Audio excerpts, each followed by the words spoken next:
함께 말씀을 오늘 추수감사주일 감사의 말씀을 좀 나누고 싶은데요. 올 추수감사주일은 예년과는 사뭇 다른 분위기이죠. 팬데믹 상황 속에서 모두가 어려운 그런 상황을 보내고 있기 때문입니다. 올 2월에 코로나19가 시작되었을 때만 해도 이렇게까지 오래 그리고 사회 전반에 영향을 주리라고는 생각하지 못했습니다. 심지어는 교회까지도 많은 변화를 겪은 그런 지금 시간입니다. 여러분 추수감사원금을 준비하면서 올해 한 해의 감사를 좀 헤아려 보셨습니까? 지난주 예배 시간에 제가 주중에 여쭙겠다고 말씀을 드렸어요. 그래서 설교 중에 우리가 함께 그렇게 기뻐할 감사가 있으면 좀 나누겠다 해서 어제 이제 몇 가정에게 전화를 드렸는데 깜짝 놀라시더라고요.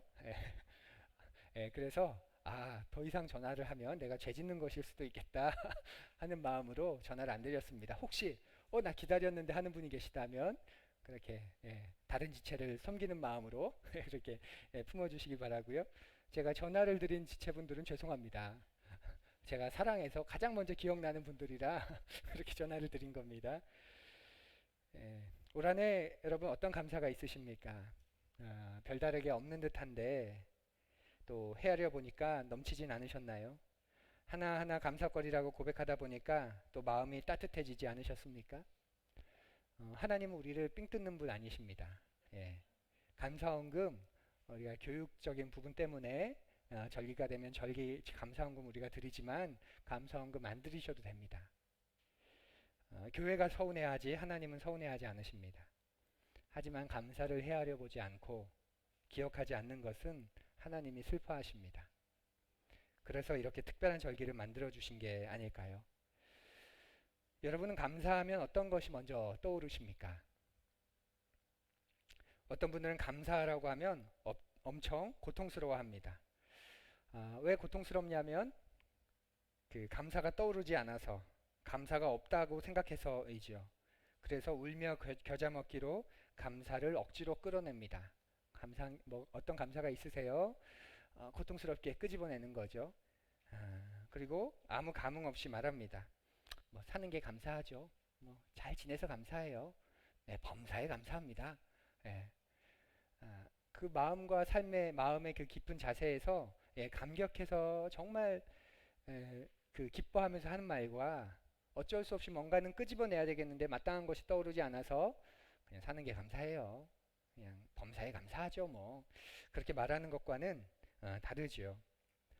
우리가 감사라는 말을 너무 많이 듣다 보니까 어쩌면 우리에게 감사는 울며 겨자 먹기 식으로 억지로 끄집어내야 하거나 억지 춘향식으로 여기저기에 감사를 갖다 붙여야 하는 그런 일이 돼버렸는지도 모르겠습니다. 그래서 추수감사주일은 뻔한 감사, 마음이 동요하지 않는 감사가 그런 가득한 절기가 돼버렸는지도 솔직히 모르겠습니다. 저는 이번에 추수감사원금을 준비하면서 가장 먼저 떠오른 감사가 있었습니다. 올해 내가 가장 감사한 게 뭘까 하는 순간 가장 먼저 떠오른 그 마음, 그 감사의 시간이 있었습니다. 올 초였는지 아니면 5월 초쯤이었는지 잘 모르겠는데요. 우리 나강자 사모님께서 푸른 교회 다니는 게 감사하다고 말씀하셨던 적이 있습니다. 기억하실지 모르겠는데 제가 그 이유를 여쭸어요. 왜 그러시냐고 했더니 대답을 하셨습니다. 뭐라고 대답하셨을까요? 별로 기대도 안 하시고 궁금해하지 않으시고 그럴 줄 알고 제가 예를 준비했습니다. 몇 번일지 한번 표해 보십시오. 손 들면 이제 부끄러우니까 틀리면 또 부끄러우니까 살짝 나만 보이게 1번, 2번, 3번, 4번 몇 번일지 한번 표해 보십시오. 제 아내에게 사모님 푸른교회 다니는 게 정말 감사해요. 정말 푸른교회 다니길 잘했다 싶어요. 그래서 왜 그러세요 했더니 대답을 하셨습니다. 몇 번일까요? 1번 교회가 예뻐서, 2번 말씀이 좋아서, 3번 푸른 이들이 따뜻해서, 4번 교회 화장실에 핸드타올이 있어서. 자, 몇 번일까요? 하나, 둘, 셋. 정답은 4번입니다. 기억나실 거예요. 사모님이 소녀같이 수줍어하시면서 그리고 맑게 웃으시면서 우리 교회 화장실에 손을 닦을 수 있는 핸드타올이 있어서 너무 감사하다고 정말 좋다고 그랬습니다. 설치 전에는 손을 씻고 나면 닦을 데가 없어서 여간 불편한 게 아니었는데 그러신 거죠. 또 여러분도 종종 그런 경험 해보시죠. 어딘가에 갔을 때 손을 씻었는데 닦을 곳이 없어서 옷에 닦자니 그렇고 그냥 두자니 찜찜하고. 우리 교회 화장실에 핸드타올이 있습니다. 제가 왜 그게 너무 가장 먼저 생각날 만큼 좋았냐면 우리 교회가 정말 그냥 막연하게 좋은 교회, 막연하게 감사한 교회가 아니라 정말 진심으로 그렇게 말할 수 있는 교회가 된 것 같아서 그 말씀 자체가 저에겐 큰 기쁨이 됐습니다. 그런데 올해 우리 모두에게 고통과 어려움이 많은 한 해였습니다. 그리고 그 고통과 어려움이 얼마나 더 이어질지 여전히 염려가 되는 그런 시간 속에 있습니다. 개인의 고통에서부터 코로나19처럼 재난 같은 고통이 그러고 보면 넘쳐나는 세상이 바로 우리가 살고 있는 이 세상입니다. 그런데 그런 속에서 우리는 어떻게 하나님을 즐거워할 수 있을까요? 또 이런 세상 속에 살면서 감사할 수 있다는 게 정말 말이 되는 걸까요? 오늘 하박국의 노래를 통해서 우리의 감사가 억지 춘향의 감사가 되질 않았으면 좋겠습니다. 울며 겨자 먹기처럼 어렵게 뭔가를 끄집어내야 하는 그런 감사가 아닌 실존의 감사가 되었으면 합니다. 오늘 하박국 말씀은 설교 중에 우리 함께 읽도록 하겠습니다. 성경은 끊임없이 우리가 깨어진 세상 속에서 당하는 고통으로 인해 아픔이 있고 고통이 있다 이렇게 말합니다. 성경은 지금 세상은 깨어졌어, 망가뜨렸어 너희들이. 그래서 하나님이 이 세상을 고치고 싶어 하셔. 그리고 예수 그리스도를 통해 완전히 고치셨어. 그런데 다시 오실 때까지는 여전히 깨어진 모습들이 이 세상에 남아 있어. 그런데 그 깨어진 세상 속에서 되살아난, 회복된, 거듭난 그런 사람들을 통해서 온전한 모습들을, 그림자 같지만, 실루엣 같지만 그 모습들을 먼저 경험하고 먼저 이루어가도록 하나님이 성령을 통해 역사하고 계셔 라고 가르쳐 줍니다. 이 세상은 아픔이 있고 또 고통이 있습니다. 아픔과 고통을 우리는 경험하면서 살아갈 수밖에 없지요. 그런데 그 성경 속에는 그 아픔과 고통이 유익이 있다는 것도 가르쳐 줍니다. 시편 말씀을 우리 같이 읽어보지요. 고난을 당한 것이 내게는 오히려 유익하게 되었습니다. 그 고난 때문에 나는 주님의 율례를 배웠습니다. 주님께서 나에게 친히 일러주신 그 법이 천만 금은보다 더 귀합니다. 지금 시편 기자가 말하고 있는 건 고난이 좋다, 고난이 있어야 된다, 고난을 환영해야 된다 그런 말이 절대 아닙니다. 고난을 많이 당했으면 좋겠다 그런 말도 아닙니다. 우리는 그런 사람들 아니지요. 고난을 좋아하고 고난을 환영하고 또 하나님은 그 자녀들을 고통스럽게 하시는 걸 좋아하는 그런 가학적인 분 아니고 그리스도인인 우리도 고난당하는 걸 환영하고 좋아하는 그런 피약적인 그런 존재가 아닙니다. 시편 기자는 지금 자신이 고통을 당했는데 그 고통이 끝나고 나서 돌아보니까 결과적으로 보니까 자신에게 유익이 되었다 그렇게 말하고 있는 겁니다. 그러니까 결과적으로 말하는 거예요. 고난을 당할 땐 정말 힘들었는데 죽고 싶을 만큼 힘이 들었는데 아팠는데 그게 다 지나고 나니까 그 시간 속에서 내게 유익이 되었던 게 있구나 라고 지금 그런 고백을 하는 겁니다. 그게 뭘까? 시편 기자는 고통을 통해 얻은 유익 한 가지를 지금 119편에서 노래하지요. 바로 고난 때문에 나는 주님의 율례를 배웠다라고 노래합니다. 돌아보니까 끝나고 나니까 그 고통 때문에 내가 주님의 율례를 배웠다고 말합니다.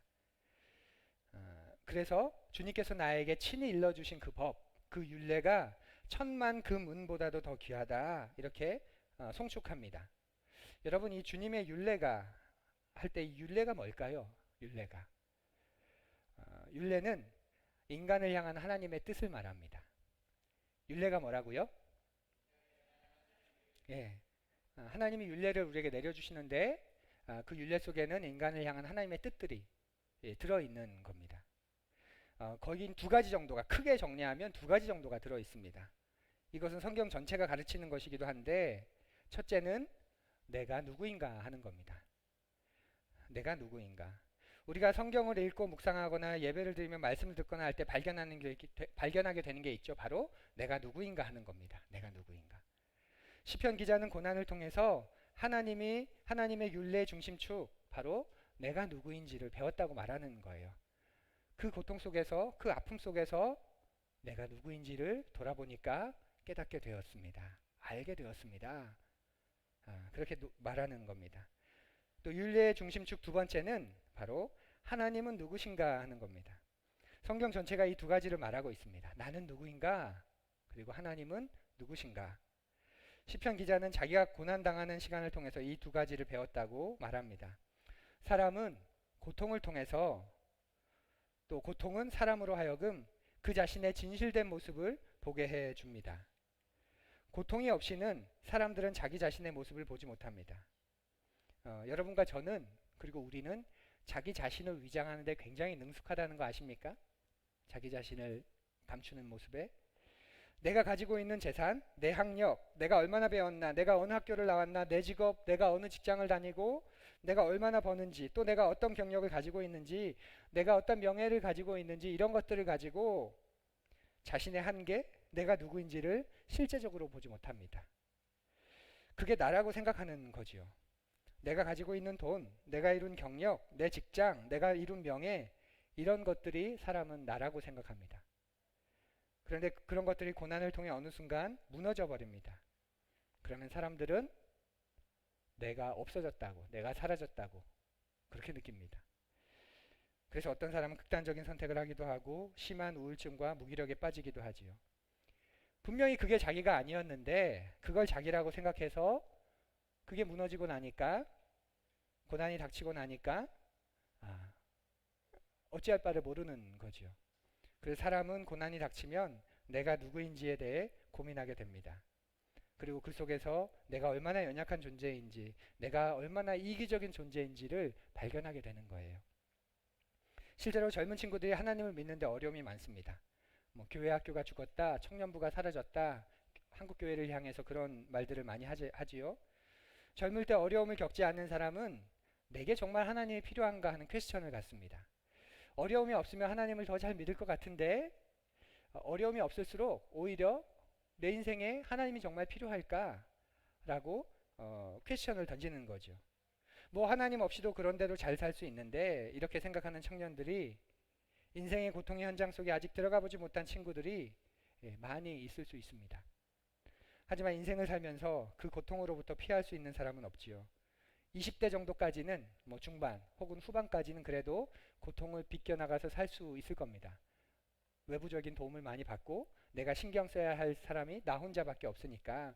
또 그 시절은 실패해도 괜찮은, 좀 늦게 가도 괜찮은, 무언가를 이루는 나이가 아니라 준비하고 한번 시도해보는 그런 나이이기 때문에 20대 정도까지는 큰 실패, 큰 고난, 그런 것들이 비켜나갈 수 있습니다.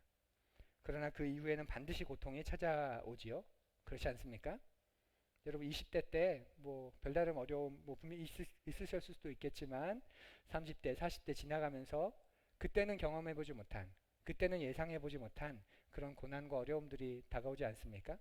내가 책임져야 될 사람들이 많아져서 점점 내 능력은 정점으로 치닫는 게 아니라 이제 쇠퇴하기 시작해서, 거기다가 내 몸은 점점 예전 같지 않아서, 젊었을 땐 체력으로라도 내 감정을 컨트롤하고 내 정신을 잡았지만 점점 몸이 쇠약해지고 나니까 이제는 사소한 일 하나에 흔들리고 요동하고 내 감정 하나 절제하지 못해서 이런저런 일들을 당하기도 하고,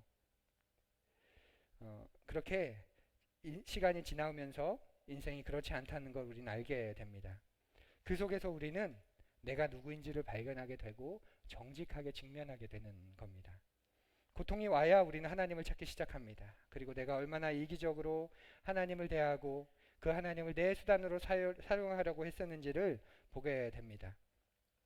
내가 세상에 얼마나 집착하고 있었나, 그걸 또 보게 되는 거지요. 현재 나의 즐거움을 통해서 세상의 고통에 눈멀었던 모습도 우리가 보게 됩니다. 다른 사람의 고통에 너무 무심하고 나의 즐거움에 대해서만 집중했던 우리의 삶의 실제를 보게 되는 겁니다. 그렇게 많은 사람들이 고통 가운데 살고 있는데 나는 어떻게 나만 잘 살면 된다고 생각했을까? 그런 내면의 소리도 듣게 됩니다. 이런 것들은 자신이 고통을 당할 때 눈이 띄어지면서 깨닫게 되는 겁니다. 그리고 사람은 그제서야 내가 가진 것들을 나누고 싶은 그런 마음을 갖게 됩니다. 고통 속에서 또 우리는 하나님을 만나게 되지요. 고통 가운데 있는 사람들에게 하나님은 더 이상 철학적인 하나님, 신학적인 하나님, 사변적인 하나님이 아닙니다. 그들에게 하나님은 머리로, 논리로, 이성으로, 디스커션으로 이해되는 그런 분이 아니라는 말이에요. 고통이 없을 땐 우리는 하나님에 대해서 얼마든지 사변적으로 이야기할 수 있습니다. 이런 건 어떻고 저런 건 어떻고, 고통 속에서 하나님의 절대 주권은 어떻고 인간의 책임은 어떻고, 또 고통의 신학적 의미는 뭔지, 인간의 유한성은 어떤 의미인지, 뭐 이런 이야기들을 얼마든지 할 수 있습니다. 그런데 우리가 고통 속에 들어가게 되면 우리에게 필요한 건 하나님 자신이 됩니다. 하나님 그분. 이론이나 철학으로서의 하나님이 아닌 거죠. 그리고 그 고통 속에서 우리는 하나님을 실존적으로 알아가게 됩니다. 그리고 배워가게 됩니다. 그러면서 예수님께서 왜 이 땅에 오셨는지를 삶을 통해 이해하게 되는 거죠. 이래서 예수님께서 이 세상에 오셔서 죽으신 거구나. 이래서 하나님이 이 세상을, 이 망가진 이 세상을 고치고 싶어 하시는 거구나. 그곳에 가면 하나님과 함께하는 그 새로운 세상이 열리면 눈물과 슬픔과 아픔이 없다는 것이 이런 뜻이구나. 그렇게 하나님을 알아가게 되는 겁니다. 그리고 그 하나님께서 나를 만드실 때 특별한 계획을 가지고 만드셨다는 걸 알게 됩니다. 성경을 읽으면서 내가 지어지기도 전부터, 태초부터 나를 아셨구나 하며 감격하게 되는 거죠. 나를 무리 가운데 하나로 알지 않고 나를 알고 계십니다. 내 인생을 보고 계시는 겁니다. 사랑하는 푸른 여러분, 하나님은 여러분을 푸른 교회 푸른 이 가운데 한 명으로 보시는 게 아니라 여러분을 여러분으로, 여러분의 이름으로 이렇게 알고 계신 겁니다. 석준형 이렇게 알고 계신 거예요. 내가 무슨 생각을 하는지, 내가 무슨 염려를 하는지, 내 속에 나도 모르는 나를 알고 계신다는 사실에 그래서 우리는 안심이 됩니다. 또 내가 하나님을 향해 어떤 원망과 절망의 마음을 가지고 있는지도 알고 계십니다. 그것 때문에 하나님도 나와 함께 가슴 아파하시고요. 그거 오해야 하시며 풀어주고 싶어 하시는 그 마음을 우리는 깨닫게 됩니다. 내 진심과 내 간절함을 알아주시지요. 그리고 더 나아가서 그 하나님께서 내 슬픔도 알고 계시는구나. 내 눈물도 알고 계시는구나. 맞아, 그분이 내 아버지지. 내 하는 그런 고백을 이론이 아니라 실제로 깨닫게 되는 거죠. 작년에 교회를 시작하면서 많이 흥얼거렸던, 개인적으로 많이 불렀던 찬양이 하나 있습니다. 내 이름 아시죠? 라는 찬양인데요. 예배 중에 한번 불러보고 싶어서 그냥 부르면 이 진지한 시간에 또 삑살이 날까봐 우리 한 분에게 좀 부탁했습니다. 우리 이지연 자매님에게 이 찬양만 좀 반주해달라고 했는데요. 여러분 얼마나 놀라운 찬양인지 모릅니다. 고통과 슬픔과 아픔 속에서 그냥 나를 내 인생 그대로 받아주시고 나를 알고 계시는 분이 계시다는 것, 얼마나 안심인지 모릅니다.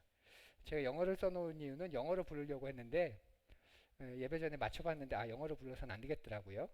그래서 우리 그냥 한글로 같이 이 가사를 생각하면서 우리 같이 찬양해 보지요.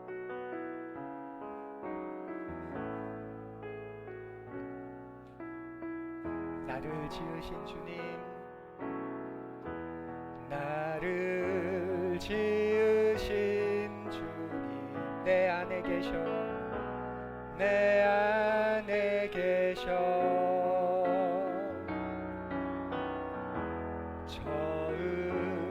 처음부터 내 삶은 그의 손에 있었죠. 내 이름을 아십니다. 내 이름 아시죠. 내 모든 생각도 내 흐르는 눈물 그가 닦아주셨죠. 그분은 내 아버지십니다. 그는 내 아버지, 난 그의 소유.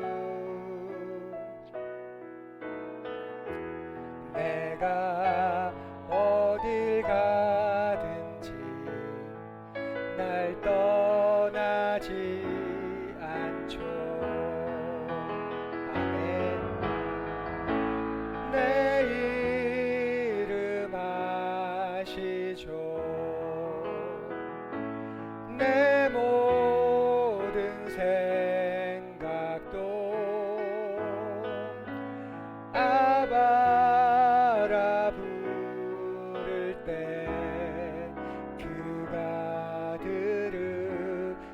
아시죠. 내 이름 아시죠.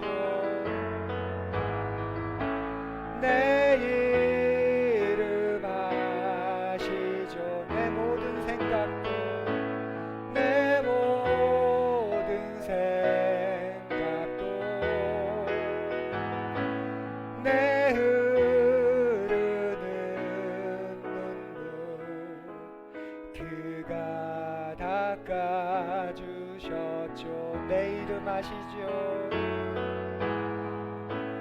내 이름 아시죠.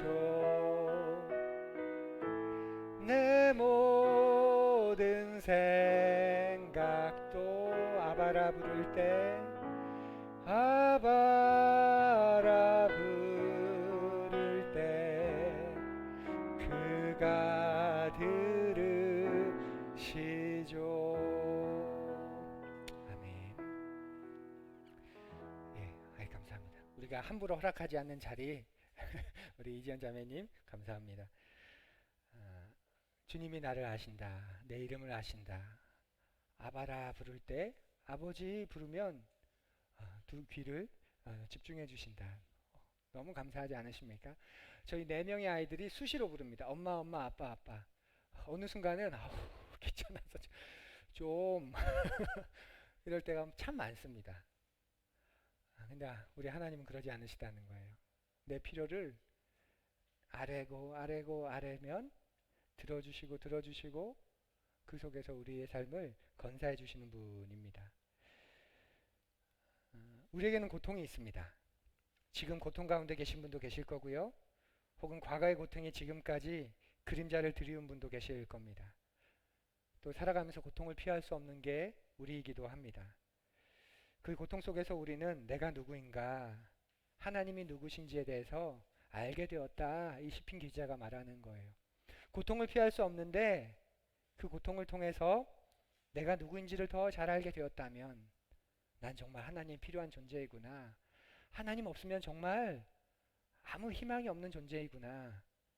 하나님은 끝까지 내 소망이 되시는구나. 내가 누구인지 하나님이 누구인지에 대해서 알지 못한다면 그것이야말로 아픈 고통, 영원한 고통, 가장 비참한 고통일 겁니다. 그래서 고통이 시편 기자는 지나고 보니 정말 힘들었는데 죽을 만큼 아팠는데 끊어지지 않을까봐 두려웠는데 끝나고 나서 돌아보니까 결과적으로 내게 유익이었구나 이렇게 말하고 있는 겁니다. 오늘 말씀 우리 같이 읽어보죠. 하박국 3장 17절에서 19절 말씀입니다. 성경을 찾으시거나 또 설교 노트를 보시거나 또 앞을 보셔서 우리 같이 낭독합니다. 무화과 나무에 과일이 없고 포도나무에 열매가 없을지라도 올리브 나무에서 딸 것이 없고 밭에서 거두어 드릴 것이 없을지라도 우리의 양이 없고 외양간에 소가 없을지라도 나는 주님 안에서 즐거워하련다. 나를 구원하심 하나님 안에서 기뻐하련다. 주 하나님은 나의 힘이시다. 나의 발을 사슴의 발과 같게 하셔서 산등성이를 마구 치닫게 하신다. 이 노래는 음악 지휘자를 따라서 수금에 맞추어 부른다. 예, 오늘 이 말씀 가운데 저는 18절과 19절 상반절의 말씀을 좀 주목해 보려고 해요. 지금 하박국서 17절에 나오는 것처럼 이건 어떤 시적인 상징적인 표현이 아니라 지금 하박국이 처한 시대가 굉장히 어려운, 이 시대적으로 우리가 처한 이 시대보다 더 절망적인 그런 상황 가운데 있음을 말해 줍니다. 그런 비참한 상황 속에서, 고통스러운 현실 속에서 자신이 기뻐할 수 있고 즐거워할 수 있는 이유를 설명하고 있는 거예요. 하박국이 처한 상황, 그러니까 17절을 보면 없고 없을지라도 없지만 이 상황이 어떤 상황인지 설명을 하면 한 10분 정도 설명을 해야 되는데, 예, 오늘은 감사의 주일이기도 하기 때문에 제가 자세한 설명은 하지 않겠습니다. 아무튼 없던 시대였습니다. 예. 하박국 선지자는 그런 비참한 고통스러운 현실 속에서 기뻐하고 즐거워할 수 있는 첫 번째 이유를 이렇게 말합니다. 주 하나님이 나의 힘이시기 때문이다. 하박국은 자신에게 상황과 관련되지 않은, 그것을 뛰어넘는 무조건적인 감사의 마음이 있다고 말하는 거예요. 내 힘의 근원이 내가 어디인지를 알아. 그래서 지금 이 삶 속에서도 하나님이 내 힘에, 우리의 힘의 근원이야. 그러니 그 하나님으로 인해 기뻐할 수 있다. 노래하는 겁니다. 고통과 어려움을 겪게 되면 사람들은 그제서야 힘의 근원이 다른 어떤 곳에도 없다는 걸 알게 됩니다. 내가 믿었던 돈도, 내가 쌓았던 경력도, 내가 가졌던 능력도, 내가 만들어 놓았던 인적인 어떤 네트워크도, 또 나의 가정적인 백그라운드도, 나아가서는 나의 가정도, 또 내 건강도 내 힘의 근원이 아니었다는 걸 알게 됩니다. 그리고 오직 하나님만이 우리 인생을 살아가는데 살아갈 수 있도록 붙잡는 분이시구나 하는 것을 보기 시작합니다. 깨닫기 시작하는 거죠. 사랑하는 푸른이 여러분, 젊어서 우리가 이 원리를 알게 되고 살아가면서 이런 실제를 경험하게 되는 분들이 많기를 소원합니다. 우리가 오늘 예배를 시작하며 읽었던 그 아름다운 시는 일본의 눈 외에는 눈을 깜빡이는 것 외에는 스스로 아무것도 할 수 없는 한 그리스도인의 고백입니다. 그가 그 시어 속에서 얼마나 많은 고백을 했는지 모릅니다. 감사의 고백. 그의 감사만 묶어서 책으로 나올 만큼 감사는 밥이다라는 제목으로 감사가 그를 살게 한 양식이었다는 거지요. 하나님만이 자신의 힘이라는 것을 그가 알게 되었기 때문에 그런 거죠. 하박국은 비참한 상황, 고통스러운 현실 속에서 자신이 기뻐할 수 있고 즐거워할 수 있는 두 번째 이유를 이렇게 듭니다. 자신이 강해졌기 때문에 라고요. 자신의 발을 사슴의 발과 같게 하셨다고 노래하는 게 바로 이 뜻입니다. 사슴 아시죠? 사슴 그러면 뭐 떠오르는 거 있습니까? 초롱초롱한 눈망울 정도? 그리고 굉장히 연약한 짐승이 사슴입니다. 그런데 그 사슴이 뛸 때 혹시 보셨습니까? 동물의 왕국이나 뭐 그런 걸 통해서 사슴이 이렇게 통통통 이렇게 위로 점프하면서 뛰죠. 이제 덮치니까 그 덮치는 것부터 벗어나려고 이렇게 뛰고, 특별히 그렇게 뛰는 건 비탈길이나 어떤 암벽 같은 게 있을 때 굉장히 유용한 그런 삶입니다. 그 연약한데 그 사슴의 다리의 힘이 얼마나 센지 점프해서 뛸 때마다 높이 멀리 뜁니다. 몸이 땅에 붙어 있는 시간보다 공중에 떠 있는 시간이 더 길다고 할 만큼 사슴은 그렇게 뛰어다닙니다. 정말 놀랍습니다. 시편 기자가 그 모습을 본 거예요. 산 위에서 아랑곳하지 않고 높이 뛰어다니는 사슴을 본 거죠. 그리고 하나님이 내 발을 사슴의 발과 같이 한다고 노래합니다. 내가 강해지는 걸 경험하기 시작했다는 의미입니다. 옛날에는 다리가 후들후들 거렸는데 굉장히 연약한 존재였는데, 그런데 하나님은 내가 이 어려움을 이길 수 있도록 힘을 주시는 분이라는 걸, 그래서 내가 그렇게 강해지도록 하게 하셨다는 걸 그가 찬양하고 있는 겁니다. 사랑하는 푸른이 여러분, 기독교의 역사를 한번 잘 보십시오. 그리고 여러분의 주변의 그리스도인들의 모습을 주목해 보십시오. 얼마나 많은 사람들이 수많은 고통과 고난을 통과해서 튼튼한, 단단한, 근사한 그리스도인이 되었는지 모릅니다. 고난과 역경 속에서 강하게 되는 것을 그래서 우리는 배울 수 있습니다. 바로 하나님을 통해서입니다. 내 의지력이나 내 능력이나 내 수양으로 이기는 게 아니에요.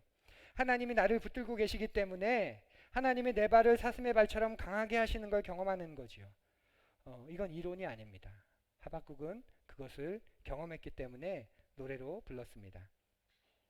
교회를 개척하기 위해서 이전 교회를 떠나면서 마지막 설교를 하게 되었는데요. 그때 이런 설교를 했습니다. 설교문을 찾아봐서 그대로 인용을 해보면 이런 내용입니다.